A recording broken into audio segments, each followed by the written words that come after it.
Hello and welcome to some more Crusader Kings free news. Today we have the first dev diary named Dynasties and Houses. If you'd like to read this for yourself, I'll leave a link down below. Or if you want to go through the experience with me, myself, video gaming, I'll read through it for you and give my opinions on what I read. Greetings and welcome to the first Crusader Kings free feature dev diary. As this is the first DD, we want it to be extra juicy and showcase something that we're excited about, namely what we're doing with dynasties. Dynasties are immaterial yet fundamentally important things that make Crusader Kings what it is. Your line must follow an unbroken line of members from your dynasty. If your dynasty ends, so does your game. Now, the representation of dynasties in CK2 was limited. A character belonged to a dynasty, and that was that. You got a minor opinion boost with characters that were of the same one, and nothing more. In CK3, we really wanted to emphasize the power that dynasties held, and their impact on the medieval world. We want you, as the player, to feel a bond with your dynasty and care for it. To achieve this, we've done a multitude of things. Now here we get our first picture here, which is House Capet. House of the Robertine dynasty. Forgiveness, salvation, perseverance.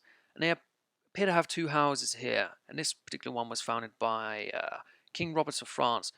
So what I think is going to be here is you're going to have a major house, like for example Capet, and then you'll have cadet houses underneath it, like the Robertine. Or if we want to put this in Game of Thrones terms, you have House Baratheon, and underneath House Baratheon you have House Baratheon of Dragonstone, of the Stormlands, of King's Landing, and then perhaps even House Wensington. I believe that is what they're going through with here, but let's continue reading. Firstly, something that we know will especially please CK2 players, we've redefined what a dynasty actually is. Not a monolithic entity, but a collection of houses. No longer will dynasties have just one name, one coat of arms, and one identity.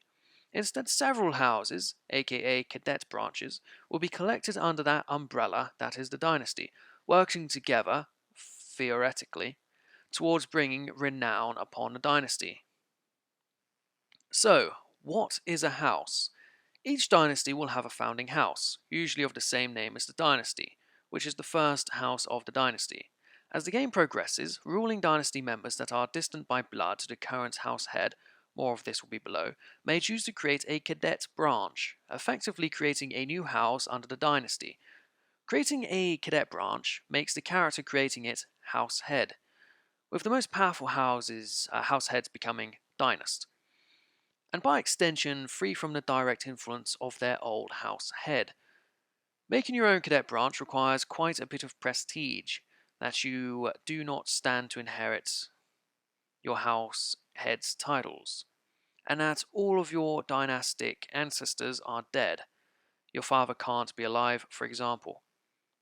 Cadet branches / houses come with a lot of flavour, their own names, coat of arms, and mottos, usually inspired by the location in which they are founded, and the founding character. For example, if a ruler of the Gemea dynasty would create a cadet branch in southern France, they might be called the Toulouse Gemeas, and so on. We have another example here, the House of Dover Godwin, a house of the Godwin dynasty. So if you played as the Godwins or Godwinsons, and you then landed a distant cousin in Dover, they might then create their own cadet branch, as appears to have happened here when it was founded in 1066 AD by Duke Leofwine of Kent. Now, what is a house head or a dynast? Within a house, there is always a leader, a house head, that wields power over the rest of the members. A house head has the power to legitimize bastards, call house members to war, and demand that they adhere to their faith. Refusal to convert will result in them creating a new cadet branch. Oh, that's interesting. The house head also has inherent leverage on all house members born after they were made head, by virtue of getting a hook on them. More on hooks in another DD. They also gain passive prestige based upon the number of members in their house. House leadership follows the succession of the house head, so that if you're the leader of the house, you will most likely keep that title on succession. The dynast, on the other hand, wield significantly more power than the house head, with their power encompassing the members of all houses of the entire dynasty. The dynast is always the most powerful house head of a dynasty, with leadership being updated on the death of the old dynasts. In addition to everything the house head can do, the dynast can also disinherit or restore inheritance, denounce, forgive members of the dynasty, which affects opinion in a major way, personally claim titles held by dynasty members, and make dynasty members end wars they have against each other. All of these powers work against every member of the dynasty, not just the house they're a part of. Dynast also gains prestige for every living member of his dynasty. Being a dynast is very powerful indeed, but you have to carefully weigh the powers against other benefits, as they cost renown. So, what is renown? Renown is a resource accumulated by a dynasty, and is used for several things. Firstly, all renown earned by a dynasty counts towards its level of splendor. The level of splendor is the outward perception of the dynasty, how well it is perceived in the eyes of the world, and affects the prestige you get at birth, the prestige when marrying into it, and the maximum long reign opinion you can get. Having a high level also makes it much easier to arrange marriages, especially with dynasties below your level. Regardless of if renown is spent or not, the level of splendor won't decrease. The higher your dynasty's level of splendor, the more impressive its coat of arms frame will look.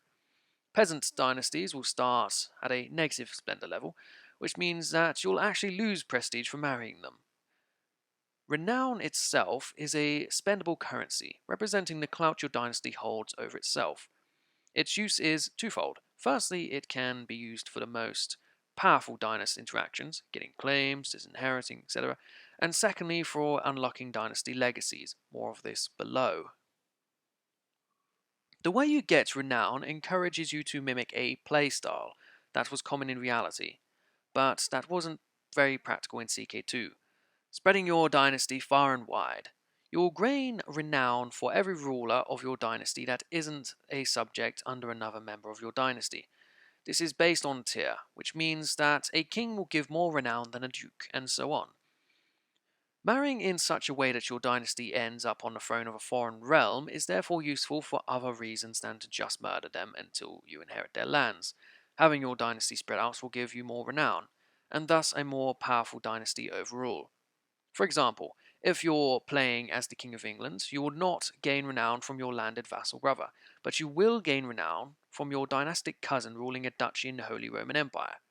You will also gain renown from marrying away your dynasty to be spouses of powerful rulers, symbolizing your newfound influence in their realms. This gives you a reason to carefully plan the marriages of your kinsmen, even if you are not in need of alliance. This is a very terrific update. I like this. I like everything I've heard so far, especially the banners becoming more glorified as you raise the renown of your dynasty. And if you start as a peasant, it's probably just made of shitty wood or like a fence post they've just ripped up. So, what are dynastic legacies? We all know that the playing field in Crusader Kings is a very volatile one. You might be Emperor of the World as one character, while being reduced to a Count of Norfolk the next day. Dynasty legacies offer some permanence in this, otherwise very wild world, in the form of modifiers and unlocks that affect every member of your dynasty. Essentially, by using Renown, you get to shape what your dynasty is known for. There's a myriad of legacies to choose from, all divided into tracks with an appropriately thematic name, such as kin or guile or blood.